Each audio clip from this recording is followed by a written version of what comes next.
હવે ઘણા લોકો એમ કહે છે કે મારે યુટ્યુબર બનવું છે, તો યુટ્યુબર બનવા માટે શું શું વસ્તુની જરૂર પડે છે?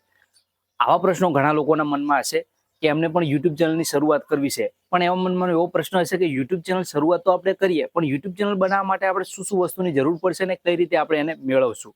તો તમારા મનમાં પણ એ પ્રશ્ન હોય કે આપણે યુટ્યુબર બનવા માટે શું શું વસ્તુની જરૂર પડે છે, તો આજનો આ વિડીયો જોજો, ખાસ તમારા માટે છે. કારણ કે આજના વિડીયોની અંદર હું તમને જણાવીશ કે જો તમારે પણ એ યુટ્યુબર બનવું હોય તો કઈ કઈ વસ્તુ આપણી પાસે હોવી જોઈએ અને કેવી રીતે આપણે યુટ્યુબર બની શકીએ છીએ. નમસ્કાર મિત્રો, ફરીથી સ્વાગત છે તમારું આજના એક નવા વિડીયોની અંદર. તો ચાલો આજનો વિડીયો શરૂ કરીએ. તો મિત્રો, મારા ઇન્સ્ટાગ્રામમાં એક કોઈનો મેસેજ આવે છે કે મારે પણ યુટ્યુબર બનવું છે, તો મારે શું શું વસ્તુની જરૂર પડશે? તો મને પણ થયું કે ના, ઘણા લોકોના મનમાં આ પ્રશ્ન હશે, કારણ કે ઘણા લોકો હજુ યુટ્યુબને જાણતા નથી.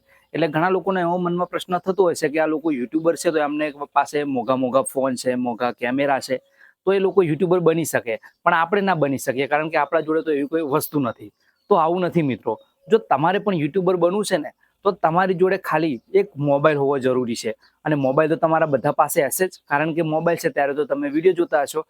તો ખાલી જો તમારી પાસે એક મોબાઈલ છે ને, તો એ મોબાઈલ દ્વારા તમે એક યુટ્યુબર બની શકો છો. કારણ કે અમુક લોકો એવું વિચારતા હોય કે આપણે અમુક પૈસા ભેગા કરીને કેમેરો સારો લાવશું, સારો આઈફોન લાવશું, સારો ફોન લઈશું, ત્યાર પછી યુટ્યુબ ચેનલની શરૂઆત કરશું. તો એવું નથી હોતું મિત્રો.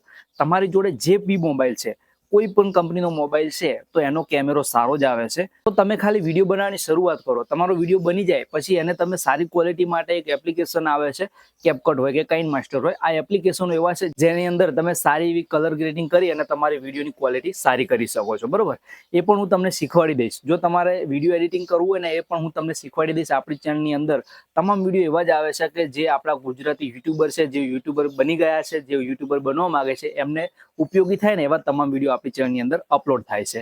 મેન વાત છે કે જો તમારે યુટ્યુબર બનવું છે ને, તો ના તો હાલમાં આપણે મોંઘા ફોનની જરૂર છે, ના કેમેરાની જરૂર છે, ના તો હાલમાં માઇકની જરૂર છે. તમે ખાલી તમારા મોબાઈલ છે, તમારો મોબાઈલ તમારી જોડે હોય તો એમાંથી તમે યુટ્યુબર બની શકો છો. તમારે શું કરવાનું છે કે તમારે કોઈ પણ કેટેગરી પસંદ કરવાની છે. ધારો કે તમે એવું માની લીધું કે મારે વ્લોગ બનાવવા છે, બરોબર, તો વ્લોગ બનાવવા માટે તમારે શું કરવાનું છે? ખાલી તમારો મોબાઈલ હોય તમારી જોડે, તો મોબાઈલ લઈ અને પછી ચાલુ પડી જવાનું છે તમારે વ્લોગ બનાવવા માટે. હવે ડાયરેક્ટ ઘણા લોકોને ફાવશે નહીં બોલતા, પણ તમે શરૂઆત તો કરો. જ્યારે પણ તમે શરૂઆત કરશો ને કોઈ બી વિડીયો બનાવવાની, તો શરૂઆતમાં વિડીયો જે છે એ પરફેક્ટ નહીં જ આવે. 100% એ વિડીયો ક્યારેય પરફેક્ટ નહીં આવે. પણ તમે જેમ જેમ વિડીયો બનાવશો એમ તમારો જે કોન્ફિડન્સ વધશે, તમે જે આ પબ્લિક બધી હોય એની વચ્ચે તમે બોલતા થશો, પછી તમારો વિડીયો સરસ આવવા લાગશે. આપણો વિડીયો છે ને, 80% વિડીયો તો હું માનું ત્યાં સુધી તો આપણો જો અવાજ સારો હોય ને, તો આપણો વિડીયો સારો જ આવે છે. પછી આપણે આમ ધીમે ધીમે બોલતા હોઈએ, જેમ આજુબાજુ આપણે આમ કોઈ ગભરાયેલા હોય એ રીતે, તો એ પછી વિડીયો આપણો ગમે એવી ક્વોલિટી સારી હોય ને, તો બી વિડીયો ખરાબ જ લાગશે ને લોકો એવા વિડીયો નથી જોતા. તમારે શું કરવાનું છે કે એકવાર યુટ્યુબ ચેનલ બનાવ્યા પછી તમારે વિડીયો બનાવવાની શરૂઆત કરી દેવાની છે. અને જેવા બી વિડીયો આવે છે, તમે બોલતા આવડે છે, નથી આવડતું, એ નથી જોવાનું. જેવા પણ વિડીયો આવે છે એવા વિડીયો તમારે બનાવવા લાગવાનું છે. જે બી તમે વિડીયો પછી બનાવો ને, એ વિડીયો તમે અપલોડ ના કરો તો કંઈ નહીં, પણ ખાલી વિડીયો બનાવવાનું રાખો. જો તમારે યુટ્યુબર બનવું છે ને, તો સૌથી પહેલા તો તમારે જોઈશે કે વિડીયો તમે બનાવો છો એની અંદર તમારે બોલવું પડશે. ડાયરેક્ટ તો કારણ કે આપણે એમને ઊભા રહીશું ફોન લઈને, તો એ રીતે આપણે યુટ્યુબર નહીં બની શકીએ. અને મિત્રો, હું તમને એક સાચી વાત કહું કે જો તમારે લાંબા સમય સુધી કામ કરવું હોય ને, તો તમારે તમારો ફેસ કેમ વિડીયો જ બનાવવા જરૂરી છે. કારણ કે પછી કેવું કે એમાં માટે તમે કોઈ બી કોન્ટેન્ટ બનાવશો તો એકવાર તમારું ફેસ વેલ્યુ થઈ જશે ને, તમે કોઈ બી કોન્ટેન્ટ બનાવશો ને, કોન્ટેન્ટ તમારો ચાલી જશે.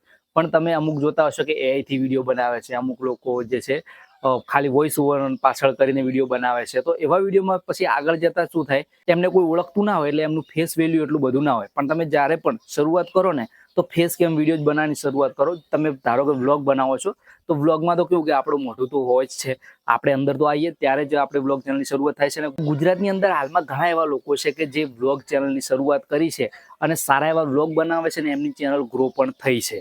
બરોબર, તો તમારે પણ જો યુટ્યુબર બનવું છે, તો ઘણા મોસ્ટ ઓફ 95% લોકો એવા જ હશે કે જેમને વ્લોગિંગ જ પસંદ હોય. તમારે પણ વ્લોગ બનાવવાની શરૂઆત કરવી હોય ને, તો એના સંપૂર્ણ વિડીયો આપણી ચેનલની અંદર આવશે. તો એક પછી એક વિડીયો તમે જોયા જજો અને પછી તમારા યુટ્યુબ ચેનલની તમે શરૂઆત કરજો. કારણ કે પહેલા આપણે શીખવું જરૂરી છે. ડાયરેક્ટ તો કશું શક્ય નથી. ડાયરેક્ટ તમે જેવા ચેનલ બનાવશો એવા ડાયરેક્ટ કશું શક્ય નથી. વિડીયો અપલોડ કઈ રીતે કરવો, એની અંદર આપણે થંબનેલ કઈ રીતે લગાવવું, બનાવવું કઈ રીતે થંબનેલ, પછી ટાઇટલ કઈ રીતે લખવું, ટેગ કેવી રીતે લખવા, આ બધી જ આપણે શીખવું પડશે. ત્યાર પછી તમે એક સફળ યુટ્યુબર બની શકો છો. મેં તમને જણાવ્યું એમ કે જો તમારે પણ યુટ્યુબર બનવું છે, તમારી પાસે ખાલી મોબાઈલ હોય ને તો પણ તમે યુટ્યુબર બની શકો છો. બાકી આ જે કે માઇક નથી મારી જોડે, સારો કેમેરો નથી, આ બધા બાના છે. જો તમારે યુટ્યુબર બનવું છે તો ખાલી શરૂઆત કરી દો, પછી બધું ઓટોમેટિક બધું થવા લાગશે. બરોબર, શરૂઆતની અંદર તમે મારા વિડીયો પણ જોતા હશો કે મેં એક માઇક મારી જોડે હતું. એવું માઇક તમે એક સસ્તું જ આવે છે માઇક, બહુ પૈસા નથી, એના 300-400 રૂપિયાનું આવી જાય છે. આવા પૈસા તો આપણે રેગ્યુલર વાપરતા જોઈએ છીએ. તો એક ખાલી માઇક લાવી દો તમે અને પછી વિડીયો બનાવવાની શરૂઆત કરો તો તમારો અવાજ પણ સારો આવી જશે અને વિડીયો પણ તમારો સારો લાગશે. મારા જ વિડીયો હાલમાં જોતા હશો તો પહેલા કરતા ખૂબ જ કોન્ફિડન્સ વાળા વિડીયો હોય છે. તો શરૂઆતમાં મારે પણ એવું જ હતું, કારણ કે હું આ જે કેમેરાની સામે બોલું ને એટલે આપણે ગભરાઈ જઈએ, એવું બધાની સાથે એવું થાય જ છે. બરોબર, પણ ધીમે ધીમે અહીંયા હું જે છે દરરોજ વિડીયો બનાવતો ગયો એટલે પછી મારો કોન્ફિડન્સ પણ વધી ગયો અને હવે હાલમાં હું કોઈ બી અહીંયા આજુબાજુ કોઈ પણ નીકળે ને તો બી હું બોલવાનું ચાલુ જ રાખું છું. મને એવી કોઈ શરમ પણ લાગતી નથી. આ કોન્ફિડન્સ લાવવા માટે તમારે વિડીયો બનાવવા જરૂરી છે. તમે જેમ જેમ વિડીયો બનાવશો ને એમ તમારો કોન્ફિડન્સ વધશે. જો તમે પણ સફળ યુટ્યુબર બનવા માંગો છો તો ખાલી એક તમારા મોબાઈલથી શરૂઆત કરી દો, બાકી બધું ઓટોમેટિક થતું રહેશે. આજના વિડીયોમાં આટલું. આશા રાખું છું કે તમને માહિતીમાં ખ્યાલ આવ્યો હશે અને વિડીયો પણ આજનો તમને પસંદ આવ્યો છે. વિડીયો પસંદ આવ્યો હોય તો લાઈક કરો, ચેનલને સબસ્ક્રાઇબ નથી કરી ચેનલને સબસ્ક્રાઇબ કરી દો આવા બીજા વિડીયો જોવા માટે. જલ્દી મળીશું નવા વિડીયો સાથે. જય માતાજી.